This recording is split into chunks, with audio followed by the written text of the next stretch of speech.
Hello everyone and welcome to the Very Reasonable Pilots podcast. I am your host Charles. Along with me as always is my co-host, editor, producer, co-pilot, gunner, navigator, orator, and my podcasting associate, Jacob Gloth. How you doing today, Jacob?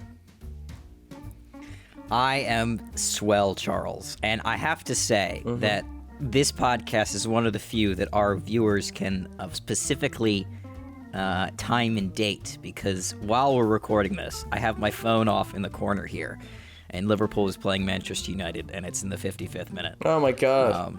So if at any point I get very excited, it's because someone scored that I wanted to score. Who do you want to win, Manchester? I want these teams to draw. Oh, so that's not fun. That's, well, I want Arsenal to stay top of the league. And I don't want Man U to win because I don't like them, but I also need Liverpool to not win because then they would pass Arsenal in the league. Yeah. So a Man U victory is technically a good thing for me, but I don't like them, and it's fun to make fun of my friends that like them. So Soccer's getting big in America. What can you say? It's happening. People love it. I don't know if that's true, but It's getting bigger in America. I've liked it for a long time. Yeah, you've always been a soccer boy. Ever since I've known you, you've always been a bit of a soccer boy. Yep. I'm not a soccer boy. Always. I'm a soccer. You're not really a sports guy, are you? No, not really. Don't really watch any sports, do you? No, I don't. I don't. You should get really into like a weird sport like curling. Like, really into it. Well, the thing is, Like big fan. Not like you want to play it, like you just want to watch Yeah. it. Like you're a huge curling well, guy. the thing is, whenever there's at local pubs, whenever there's a night where there's no like game on, what they do is they'll play darts. Like that's the sporting event that people watch is darts, and I think I should get really into darts because I think that'd be funny. Yeah. I mean, that's a bigger thing there, I guess. Yeah, people like darts. I've never seen a. You could be an F1 guy. Oh, That's another thing you could do. I could. No, you'd be like. Big racing guy. You know what sport I think would be cool to get into is have you seen rally driving? No. They like drive on these really dangerous roads in cars that are like built to it like roll cages. Cages. Yeah. Roll cages, that's the word.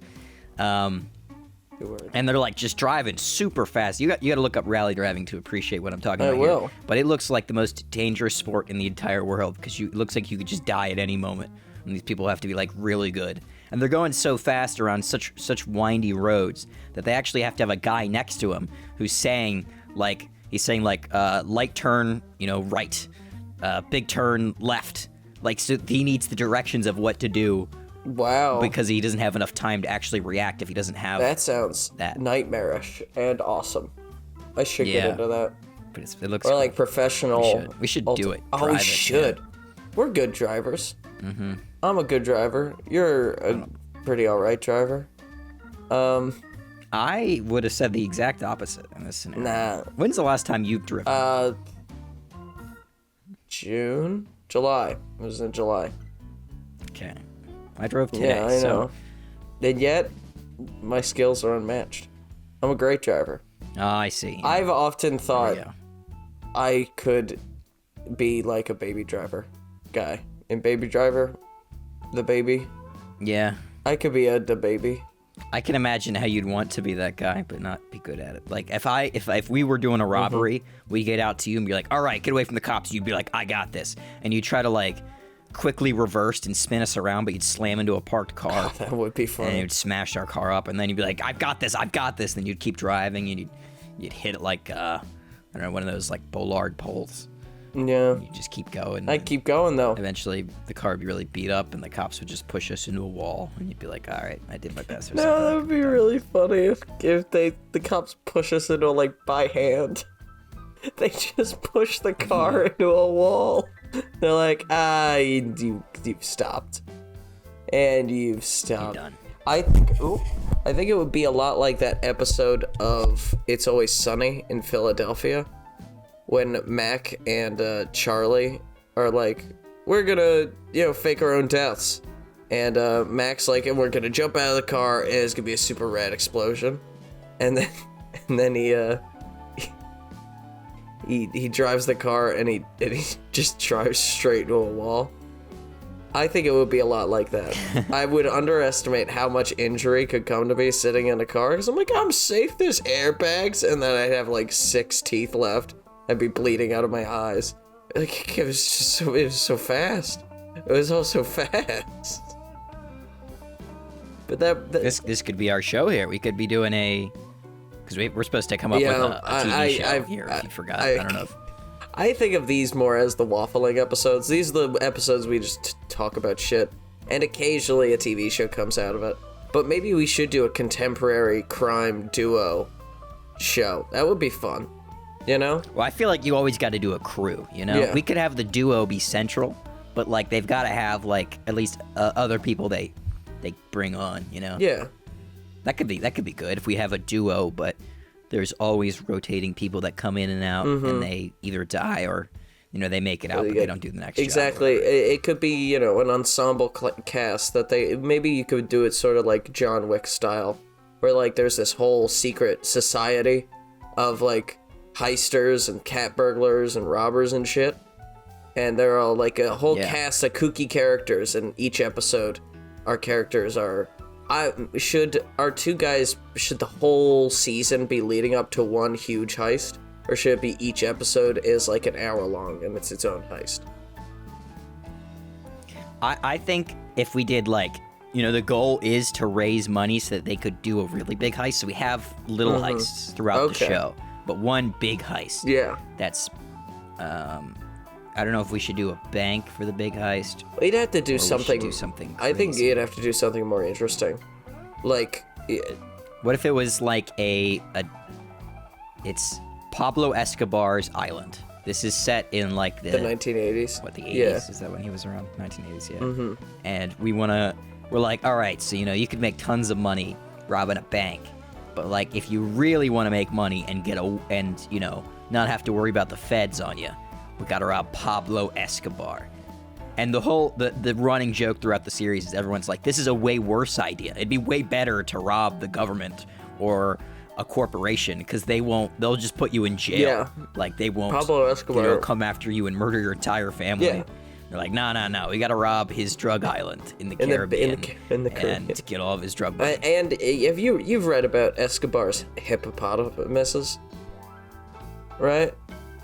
I didn't know he had hippos. I thought he had rhinoceros. He had hippos in Colombia, and they're very often referred to as the cocaine hippos. And he just bought like 6 or whatever, and he brought them to South America, and they've been breeding like crazy, so much so that they are now considered as a slightly different species than African hippos.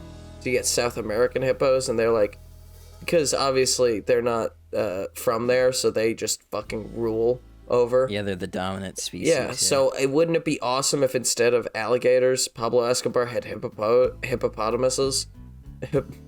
It's a hard thing to say seriously. Guarding his facility. That would be awesome. Yeah, I like that idea. Like, he's got a bunch in the water, you know, going around. And at first we're like, whenever they get there in this episode, like the final episode, they're like, no, don't worry. They're not nearly as dangerous as alligators. And it just bites off one of the guy's legs that was with them. It just clean tears off. a dude in half. It would be funny if we, like, built this whole thing up. We constructed this, like, immaculate, super cool crew. And then I don't know why.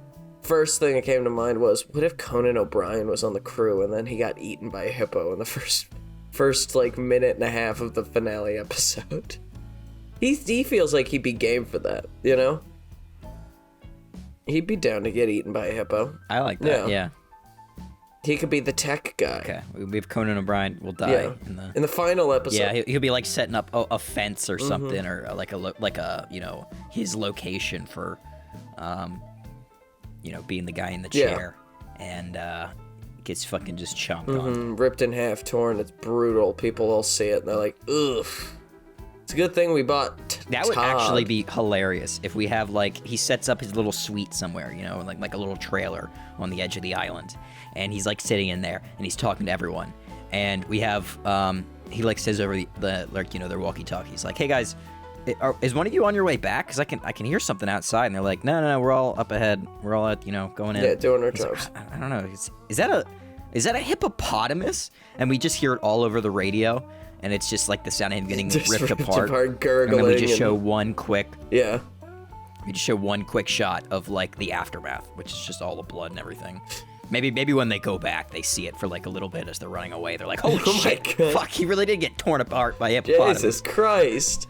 And he should definitely have like a really sad backstory. Like he needs the money to pay for his kids, therapy or something, chemotherapy. Yeah, and that's a whole thing. And they're like, "Well, I guess we don't have to pay out his cut anymore." Well.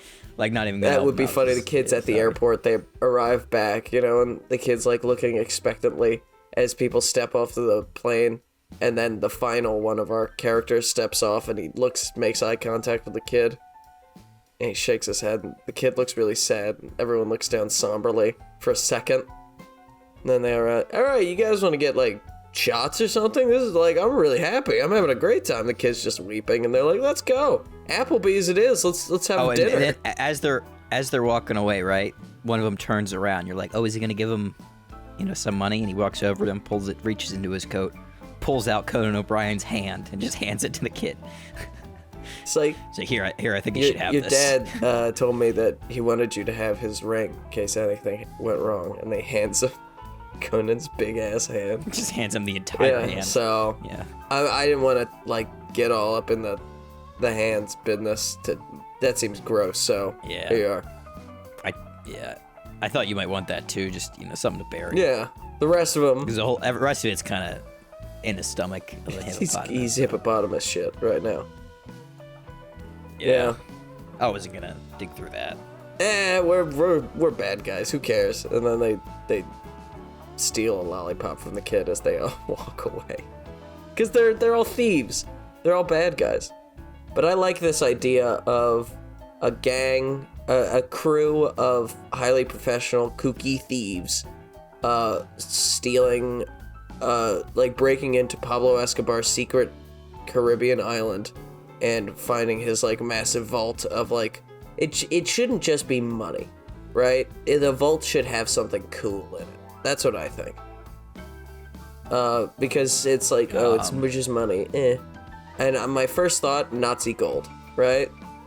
Pablo Escobar, not really related to Nazis in any way, obviously, but like stacks and stacks of Nazi gold that he was able to get from a collector.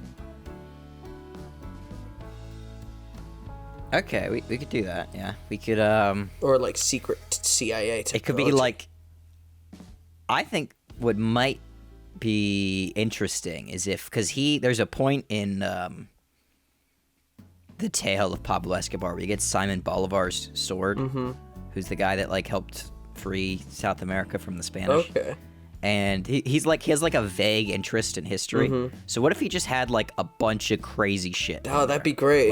Like tons of like, famously stolen or lost artifacts. Like he's got Mona Lisa in there. He's got like we'll just say like the one in the Louvre is fake and he's got the real one. He has Alexander the Great's sword. He's got the Gordian knot. That would be fun. I like it. I love the Gordian knot story. He's got the Ark of the Covenant, but we do like a kind of joke. They're like, they see that, but they're like, there's a very clear like do not touch sign, and one of the guys will go over and open it, and his face will just melt off. Like Indiana Jones. Raiders of the Lost Ark. And they're like, nah, clearly that guy didn't see. This guy's a fucking idiot. Don't fucking touch that. Jesus Christ. And they'll make that very clear. They're like, all right, if anyone sees, like when they're going in, they're like, if you see the Ark of the Covenant, you do not open it, all right? You do not touch that shit. Maybe. And the guy touches it, he's like, I told him not to do it. Told him. And he died like those Nazis in that movie, Indiana Jones. You've seen Indiana Jones? And then everyone just gets on. Yes, we all watched Indiana. We watched it on the fucking plane ride. All right, you made everybody. You made us, Jesus! It was like our fucking. Such a fucking pain in the dick. This our guy. training. You keep bringing up the Ark of the Covenant. You made us watch Temple of Doom. You didn't even play the fucking Raiders of the Lost Ark. You made us watch Temple of Doom, the most racist one. God damn it! But it's the '80s, so it's fun. Boom, boom, boom, boom. Kali Ma, that sort of thing. So All right. I think artifacts should be cool. Yeah. Because then we could also have Nazi gold. Nazi gold, the Mona Lisa, famous artworks, historical things, Ark of the Covenant. Yeah, I would say that that's like a cool thing, because also Pablo Escobar, very, very eccentric gentleman, some would say, would definitely, if he had that stuff, he'd definitely keep it on a secretive Caribbean island guarded by hippopotamuses and dudes with machine guns. Like, it's not just hippos. So. Yeah, that's a good overarching plot. Good final goal. Yeah. And then we do, each episode is like they're acquiring things, or, you know, building their crew, or like getting their equipment all sorted out, right? There could be one day where they have to... Well, episode 1, I think, has to be a jailbreak. Yeah. Oh. They've got to be in jail. So it's two... Let's make it two brothers. All Classic. right? I like Everybody likes brothers. who kind of hate each other. But they, you know, they work well together, so they work together. One's a lock or at least, you know, they're the only people that are there to, you know, help each other out. Exactly. And they've both got, like, opposing skills. Like, one guy, he's tasty in a fight, and he's great at intimidation, and he's got, like, all the street smarts that he, you know, can think of like, he can improv his way out of situations. He's kind of a fast talker. And then you have the other guy who's a bit more neurotic. He probably wears glasses, but he's got, like, chemistry. He's got all the chemistry and lockpicking and all the, like, technical side of robberies down pat. And so they complement each other well. That's a classic dynamic. You know, one's a snob, one's a hick, one's from the city, one's from the country, right? It's classic. But they're brothers, and they, you know, were raised by their mother, who is probably a... Oh, okay, wait. As on this, I think that just to make it kind of funny, what if we have them have a Parent Trap backstory? Have you seen Parent Trap, right? Yeah. That would be funny. So what if their dad is Irish and their mom is like Italian American, and one of them was raised, probably the tough one, was raised in New York. You know, he was raised with his mom, and the other one was raised in the country in Ireland. He's the smart one. But I think that's a little bit too. So they're the brothers, nose. but they're like they have this far. Yeah. How is that? I would say make the, like, guy who talks like this, come on, the fucking Italian guy. I say make him the smart one, and you make the Irish dude the tough one, right? Because everyone's like, oh, this guy's from Bronx, right? He's gonna be the tough guy, and then he knows chemistry, and he wears glasses. People are gonna be blown away by that, you know? He should have the tough name too, just to be exactly as well. So we have Biff. Biff is the science Italian guy. Not even a very Italian name at all. No, it's probably the least Italian. Biffino. That's what his mom. That's Biff. what mom calls And him. the Irish guy who's really tough is, I was gonna say Marty, because Biff was I picked because of obviously. Fucking. I can't even think of the movie. Back to the Future. Yeah. Took a minute for us. You knew Biff and Marty. Yeah, Biff and Marty. Not the most Irish of names, but Well, his name's Martin. Martin is Irish enough. Martin O'Leary and Biff. What's a? You know, it probably is a Irish name Yeah. for all I know. But Marty definitely seems like a... Yeah. So Martin O'Leary is the tough, no nonsense Irish guy, and he's probably he's very soft spoken. He's got that good thick Irish accent. He probably wears a flat cap everywhere, and they do a lot of robberies in the States, and so people are shit talking him all the time about his accent and like being from Ireland, and then so he's gotta like fucking beat the shit out of people all the time, which would be pretty rad. And then let's name the other guy Biffino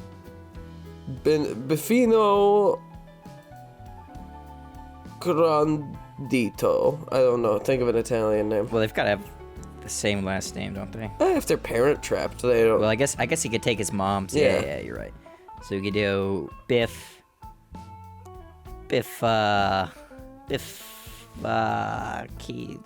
only thinking of Italian soccer players right now, which is not helpful. That's fine. Say, what's an Italian? Ronaldo. He's not Italian. He's Portuguese. Messi. I'm thinking like Chiellini, but that's too big. You got to do like a smaller name Italian soccer player. Jorginho. That's too big too. I can't think of one like kind of lower name Italian. I can't think of a single name, an Italian name that isn't my boss, and I'm not gonna name my boss on this podcast. No offense to all listening. Baresi. Biff Baresi. Biffino Baresi. Yeah, that's Biffino Baresi. Yeah, Biffino Baresi. Biff Biffino is the most made up name ever, but I like it. His mom she's American. She didn't really know what an Italian name is, but she thought it sounded pretty Italian. Yeah, she thought it sounded nice enough. Biffino Baresi. Yeah, and Martin O'Leary, and they're brothers, and they're doing crimes together, and they're in a prison, right? And so, should both of them be in prison, or one of them's in prison? The other's got to break them out. I think they're both in prison, for a job, like a never seen job that happened before. The show started, and they're in prison, and they've got like. Should they have a cell together, or should it be like they have cells next to each other and they share it with another two people who help them do the breakout, so that there's like kind of some cannon fodder for the guards during the exciting breakout scene. You know, do it with more than two people. Oh, you know what would be funny? Yeah. Is if they both have cellmates, right? But their cellmates are more fitting to them as actual brothers. So we have Martin O'Leary's cellmate is like an actual Irish guy who kind of looks like him. And same thing with Biff. It's like some Italian dude who kind of looks like him. And you're like, oh, we got two pairs of brothers in cells next to each other. But in reality, it's one pair of brothers and two random dudes that look who just kind of exist. Yeah. And then, you know, we'll have the whole episode 1 will be kind of like not contemplative, but kind of like quiet. It's just like a montage of them utilizing their each particular set of skills in order to acquire information and supplies, right? Maybe Biff is like constructing some sort of like chemical thing, like a powder. I'm thinking like Breaking Bad style. What's that? Not Titanite. That's from Dark Souls. Whatever, like the thermite. There it is.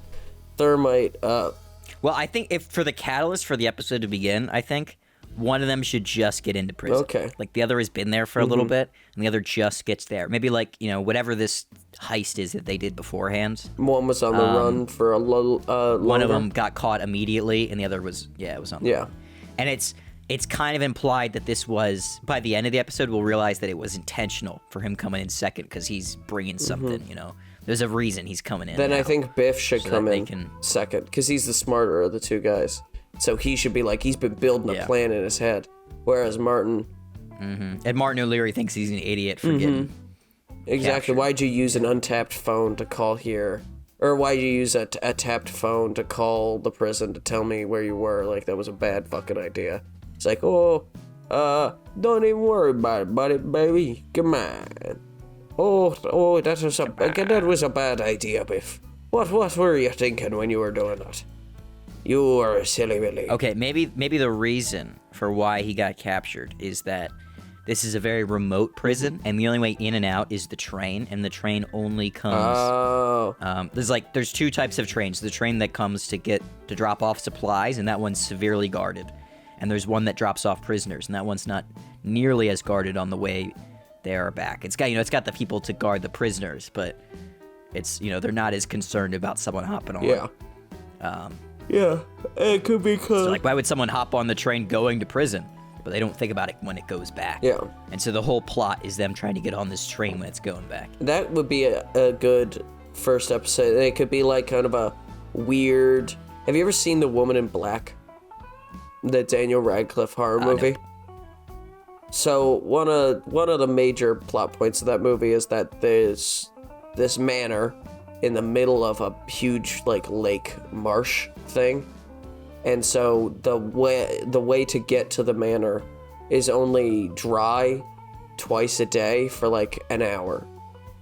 So 2 hours a day it's dry, and the rest of the time it's covered by water. And that could be kind of why it's such a remote prison, right? It's like It's kind of like in the middle. It's on an island, and it's in the middle of a lake. And the lake will, like, low tide comes, like, once a day, or once every 2 days or something. That's not how low tide works in real life, but fuck it. This is a TV show. Once every 2 days, the land bridge is uncovered for 30 minutes. And that's the only time that you can get in or off of the prison without a boat. Right? And they're like, we don't want to use a boat because there's, like, what do you call it? National Guard and guys all around who are, like, keeping an eye on all the water, and they've got all sorts of high-tech stuff in the water that'll alert them if there's vessels there that aren't supposed to be there, so we can't use a boat. We have to go on the land bridge, right? So you get that a little bit of a ticking clock, right? We get our 4 characters, 2 of which are superfluous, and then our main 2, Biff and Martin. They're all doing their breakout, right? How are they doing it? What's the mode? Are they bribing some guards? Are they knocking some people out, stealing uniforms? Or are they more like sneaking through the walls? I think it's gotta be a mix, you know? Mm-hmm. So I think that, see, because this is a comedic thing, I think. Yeah. First off, we've got to have a misunderstanding. Like, I think that when Biff has been communicating to Martin, who's in prison, he's been subtly hinting to him that he should be digging a tunnel. Yeah. And Martin did not get that memo at all, and has been doing something completely different. Like, he's like, you know... building a wingsuit out of paper mache. It's like, we'll fly off of the prison. I was... yeah, that works. Or what I was going to say was... He told him he keeps mentioning spoons in his letters or his like correspondences, and Martin, instead of taking that as digging with the spoon, he takes it as collect spoons, and so he's got this whole stash of spoons. Yeah, he's got like 60 spoons. He's like, I figured you wanted to build like a suit made of spoons. Maybe you knew something about spoons that I didn't know, because I got a lot of them. It could be a definite, like, he gets in a prison, and Martin and Biff, like, they nod at each other. And then Martin, like, is sitting in the chow hall eating. Biff sits on the other side, like, so his back is to him, and he says, do you have what I asked for in the letters? Yeah, I got it, you know? Or no, how are the voices? Biff will be like, you got what, you pick up what I put down in those letters? Yeah, I got it. I got everything sorted. Come by my cell after lunch, and I'll show you. And so Biff thinks... Well, do you think the reveal should be during the heist? Like, during lunch, they'll like, did you do what I asked? And he's like, yeah. And he's like, okay. And so they start playing up everything else for the heist, for like the, not the heist, sorry, the breakout. Yeah. And then it's only like when he's like, all right, so where's the tunnel? He's like, the tunnel? What the fuck are you talking about? Yeah, you said you had it already. I'm like, you never told me to make a tunnel. Like, what are you talking about? He's like, the spoons. He's like, no, I have this huge sack of spoons. He's like, oh my god, you serious? You're gonna like throw away the whole heist right now, or the breakout right now. He pulls his sheets off of his bed, and it's revealed that it's like dozens and dozens of spoons on top of his mattress. Like, why the fuck is it all spoons? I want you to build a tunnel. And he's like, what? It's like, you're telling me I've been sleeping on spoons for the past 2 goddamn months? For no good reason? It's like, yeah, what the fuck is wrong with you? Just brotherly bickering. We could make use of them somehow, like he puts them in like a sack, like his pillowcase, and uses them to bash. He knocks a guard out with it, takes the uniform. I think we have 2 of our characters in the uniforms. Maybe the 2 guys that we aren't really know very well get in uniforms. And then our 2 characters, Biff and Martin, are in like a laundry thing. And so we have a guard, or maybe the 2 guys get in 1 guard uniform, 1 like janitor uniform. And so they, escort the laundry thing into the train that takes them away, right? Whatever. Yeah. And then the guard and the janitor guys, like those 2 dudes, get caught. But it's like just as the laundry basket is loaded up onto the train, so our 2 main characters escape.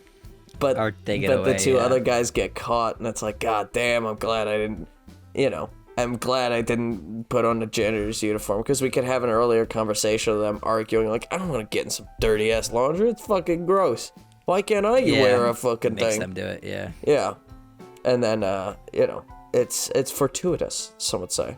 They escape, you have a whole thing, they, find some, obviously, at the 80s, they'll find a clothesline outside and get some clothes, and Biff and Martin are, obviously, they're gonna be two very different body types, and they're gonna have each other's clothes on.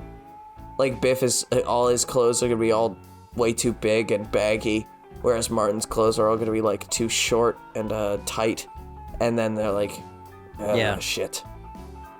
Well, we've made this decision, and Biff's kind of like, I like it. I feel good. This is nice.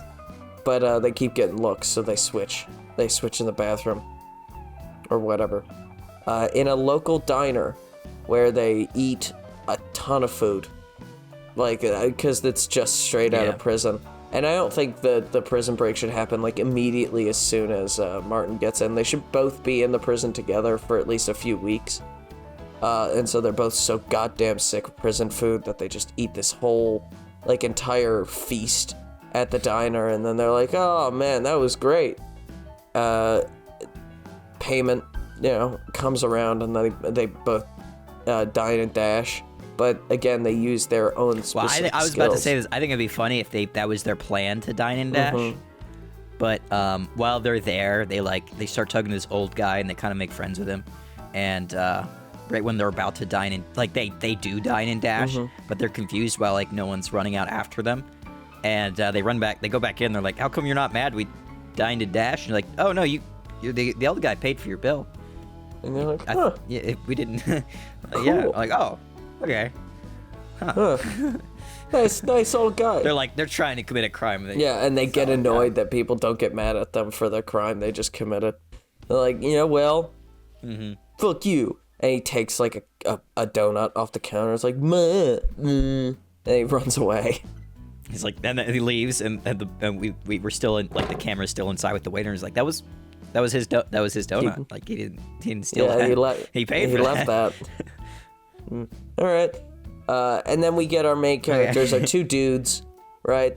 I'm assuming, like you said, the prison's in the middle of nowhere, so the town they get into after escaping from prison is in the middle of nowhere. And so they gotta get, like, an old beat-up Chevrolet. They steal, and they drive it out to L.A., because they're gonna go to Las Vegas. They're going to Sin City, baby, because Martin's got a contact out there who will, like, set them up with new identities and somewhere that they can lie low for a little bit until the heat blows over. And that's where we can kind of get introduced to this sort of John Wick-esque underground society of professional criminals.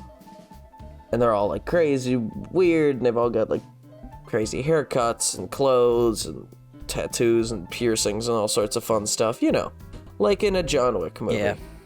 And that's where they're like, do we want them to have already heard about Pablo Escobar's island before the show? Or do you want them to hear about it in the prison? Right? They hear about it from some old timer, and he's like, I was one of the top elite enforcers in Escobar's operation for 15 years, but you fuck up once with that guy, he gets rid of you like that, but I'll tell you something crazy. He had the biggest stash of loot I've ever seen. In Colombia? No, not in Colombia. You never keep all your loot where you live. Come on. He's got it off this tiny little island off the Caribbean, guarded by the most vicious creatures known to mankind. The hippopotamus. They're like the Wait, maybe he exaggerates it in a different way. He's like a fucking dinosaurs on the island, prowling it, protecting it. Yeah, all right. And so they're anticipating dinosaurs. And like, oh, it's just fucking hippopotamuses. And then they get killed. They get ripped. Like, Conan O'Brien gets ripped to pieces. Goddamn dinosaurs. Damn. Yeah. Those things are big. What else should they be stealing? Because obviously they're going to be picking up the crew. What do you need in a crew, right? I think, like, they first, like, because we're going to build up to that last thing, and this is a huge heist, right, to take on Pablo Escobar, and they need money to get there. So I think we should have, like, 2 or 3 smaller heists as, like, sort of ways to raise funds. So the first, I think, like, first episode we do is them getting out of prison, right?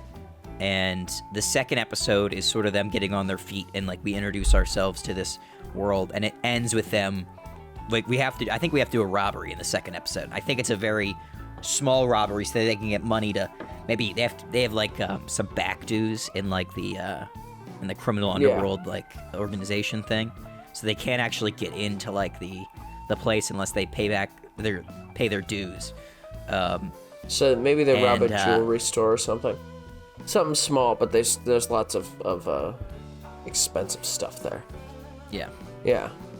It's like, ooh. So yeah, they rob some sort of store, and I think it's a really sort of basic but silly robbery because it'll just be them two. They have on, like, president masks. Like, they couldn't even buy masks. Like, they have fucking socks. Like, they bought extra large socks or something that they just sort of stuffed over their faces, and they only really cover their eyes. And they just start. That is funny to imagine them, like, they're arguing when they're in there because one of them wants to be the tough guy, the other wants to be like they're arguing over their roles in the robbery. Like, one, maybe Martin wants to be the guy that's, you know, arguing with the cashier to get the money, and but Biff also wants to be the guy that does that. And neither of them want to do crowd control because everyone hates doing crowd control. It's a bitch. Yeah, it's the worst. And so they're forgetting to do crowd control while they're arguing about this. And they end up get the crowd that's. They shoot somebody in the leg to get them to stop, and it's like, oh no, you shot that veteran. What? Yeah, that World War II hero, you know, war hero who saved hundreds of children. You shot him in the leg. Oh man, I'm sorry. And he turns around too fast. His gun goes off again. He shoots a nun in the arm, and he's like, I'm sorry, sister. That looks like it hurts. Oof. Yeah. So, give me the money in the bag now. Thank you. And Robber M, Mr. M. Come on, let's go. Because I do love that in movies when they always forget that they're not meant to be saying each other's names. You know? Yeah. Class. And maybe Martin's bright idea is to like, he's like, well, I was calling you Martin, and he's like, yeah, but that still gives away one of our names. Biff saying that. And he's like, no, but like, you see, you're Martin and I'm Biff. That'll really mess him up, you know? Yeah, like, exactly. You're a fucking idiot. He's so goddamn stupid. Jesus Christ. I mean, and then we hard cut to the cops, and they're like, well, I mean, we've been investigating this robbery, and they do kind of meet the profile of these prisoners that broke out, but they were very clearly calling each other Martin and Biff. And like, he's like, those are the same names. He's like, no. But the big guy, his name, it was apparently Biff. And the other guy's name was Martin. They're like, that couldn't be them then. Yeah, it couldn't be. Must be different dudes. Yeah. Well. It's completely fooled the police. Because, yeah, exactly. The police have got to be stupid in this universe for criminals like our two bumbling morons to succeed. At least sometimes. And then they get their dues paid off, and then we get that final shot of the episode 3 or episode 2, I should say, is them, like, walking into this massive underground complex. Maybe we get, like, Hitman's department store. We could tie into the Hitman's department store. Oh, yeah, that's a good reference. Yeah. Good reference. I like that. And it's like this huge, massive underground complex where you, as a criminal, could buy anything you could ever possibly imagine to help with the crime. And they're like looking at all this fun stuff. It's like, it's a grappling hook. Martin, can I please have a grappling hook? I want a grappling hook so bad. It looks so cool. It looks like Batman. Be awesome. No, we're not. No, Biff.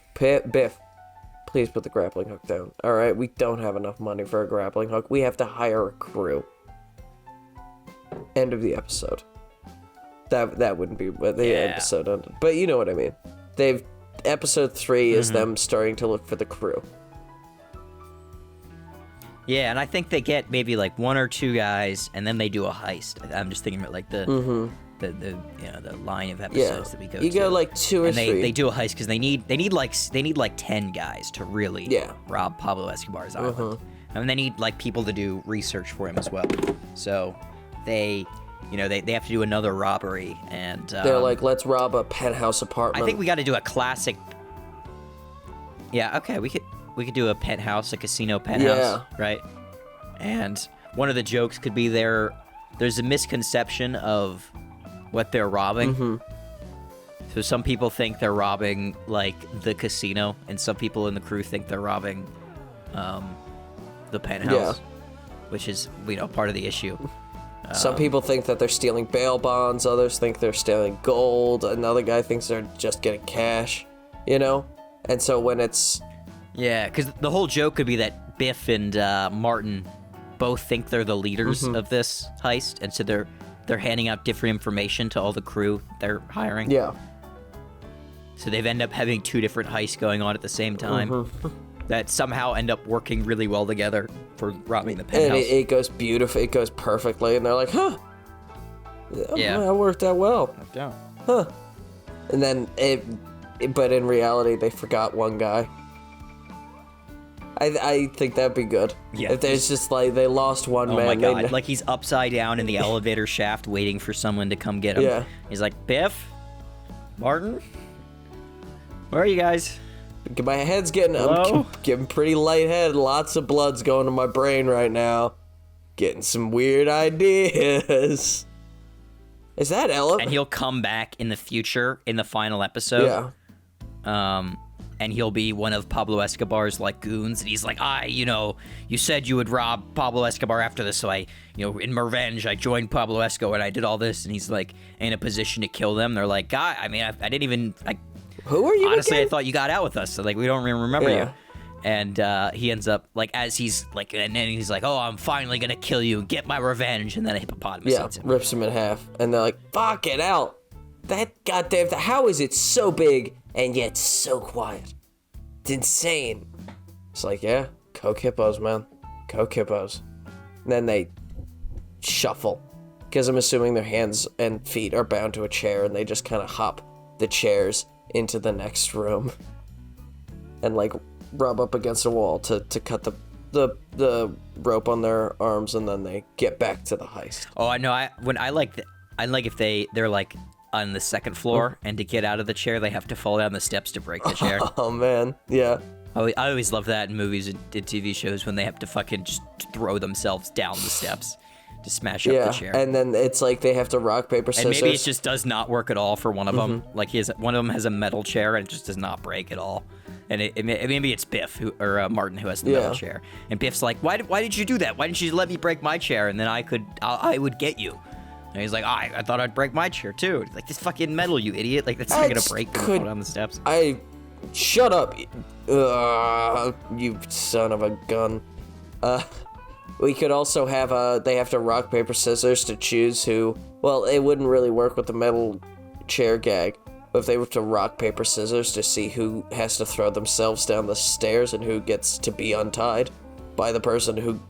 Oh, that could be good too. And it's like only one of them can see the rock, paper, scissors. Like, it's Biff can see the rock, paper, scissors, and Martin's just be like, you're telling the truth, right? I got scissors and you got rock? That's what happened? And we as the audience see that he got that Biff got paper. He's like, yeah, I got rock, so on you go. And he kicks him. You gotta go down. Yep. I like that too. I like that better. We should do that. We could, hey man, this is a show, lots of opportunities to have our main characters tied up to chairs. We could probably do a couple. Yeah. Yeah, we'd probably do a couple. Robbery 1 is just like small time, very slapdash of a jewelry store or something like that.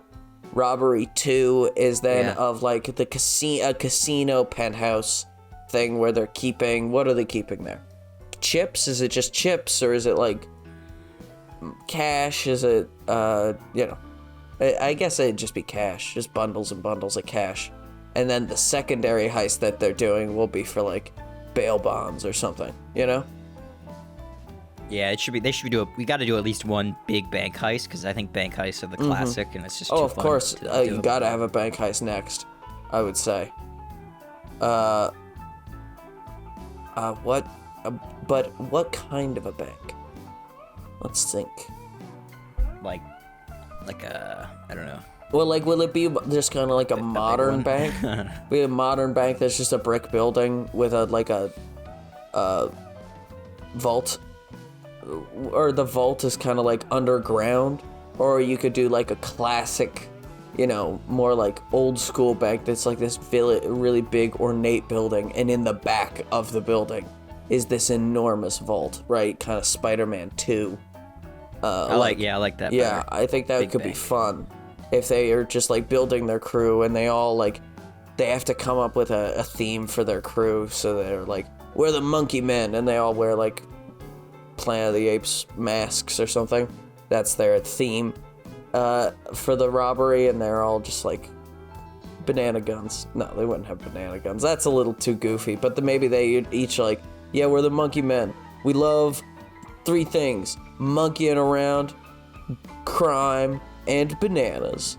And I'm all out of bananas. You know? And then they've got shotguns pointed at everybody. Yeah.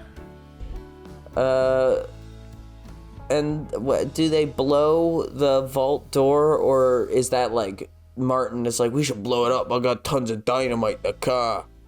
He doesn't talk like that, obviously, but I got tons of dynamite, we can blow it up. Or is he? And then Biff is like, I can probably crack it, just give me like 2 minutes, you know? This is a really old bank vault. We could probably do both, and like we have Martin is cracking it. He just finishes cracking. He's like, all right, Biff, open the vault. And he's like, all right, blows it up. The vault door falls down, squishes one of the guys that they brought with them. And then Martin comes running out, or Biff comes running out, and he's like, wait, what the fuck? Why did you blow it up? He's like, oh, you told me to open it. He's like, no, I cracked it. That was the whole plan, remember? He's like, oh, I thought by crack it, you meant... With dynamite. You know, you cracked the metal with the... The alarm starts blaring. Maybe it already was I'm going to have to blaring, write Teddy's wife a letter, aren't I? Yes, you're going to have to write Teddy's wife. Jesus Christ, you just squished him. You guys are still alive. Yeah, but you're really fucked up, man. We got to go.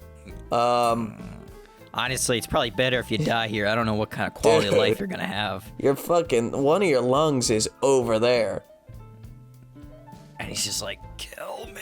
It's like, no, that's a crud, see? No, that's just gonna increase the charge if I get caught. So, good luck with the modern American healthcare system, and have a good one. Here's $30.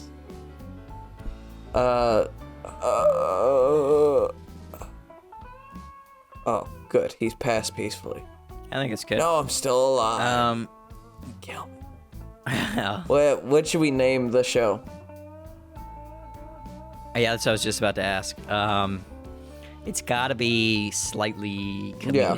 You know, because it's a comedic show, so it's got to be a comedic name. Well, what about the Bumbling Bandits? That just kidding. Banks are overrated. Banks are overrated. Don't go to the bank. What's the opposite Maybe of half grand? in the bag. Like they didn't get all the money. Oh, half in the bag. That's actually a pretty good title. Yeah, half in the bag. I like that. Yeah, let's do that one. Half in the bag. Yeah, okay, half in the bag. And then if we wanted, we could do like a subtitle. If this was a continued series, we do each season, they would do another crazy heist and like build up to a crazy heist with a series of smaller heists, and we're like, half in the bag and the secret of Pablo Escobar's fortune, or something like that. Raiders of Pablo Escobar's arc.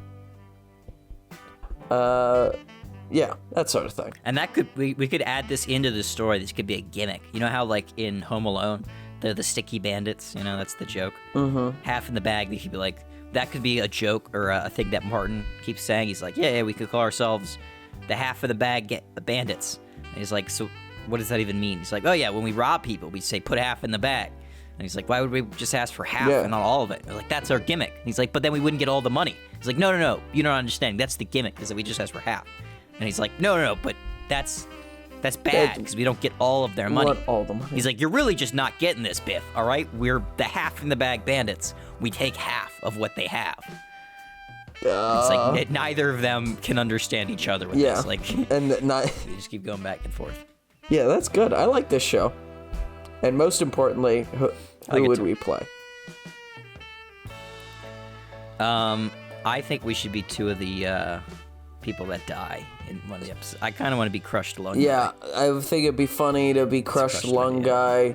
I would like to get ripped apart by a hippo. I could be the guy who's like was left behind at the heist, and then he's like, I've seek that's a good role. Yeah, you should do that. Yeah, that sort of thing, and I get destroyed by a hippo. Mm-hmm. Yeah, but I think this is a good show. I think this a solid comedy. Yeah, I agree. Do you have anything else you want to add to this show? I don't think so. I think we're good. Maybe a catchy song. Yeah, catchy song. We'll get the Foo Fighters to write a song. What's a good robber song? What do you like for robbing a bank? If you had to rob a bank, what would your song be? Midnight Express. No, that's a song. That's a movie. Midnight Rider. It'd be Midnight Rider. That's my go-to robbery song. All right. Yeah. That's the credit there song. You go. All right. Well, thank you everyone for listening to the Very Reasonable Pilots podcast. I've been your host, Charles. Along with me, as always, my co-host, editor, producer, co-pilot, gunner, navigator, orator, and podcasting associate, Jacob fucking Cloth. If you like what you heard here and you want to hear more, please give us a like and follow, subscribe, tell your friends, tell your family, tell your dog, tell your cat. Remember, we will be here next week with a brand new televisual series for you all to imagine and enjoy thoroughly. Have a good one.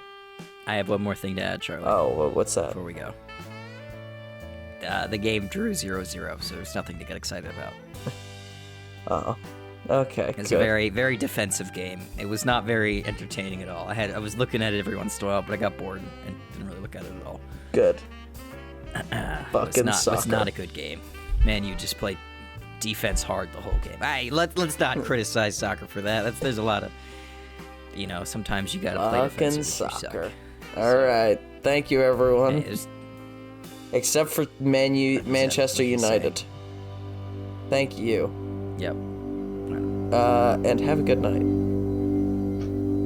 Goodbye.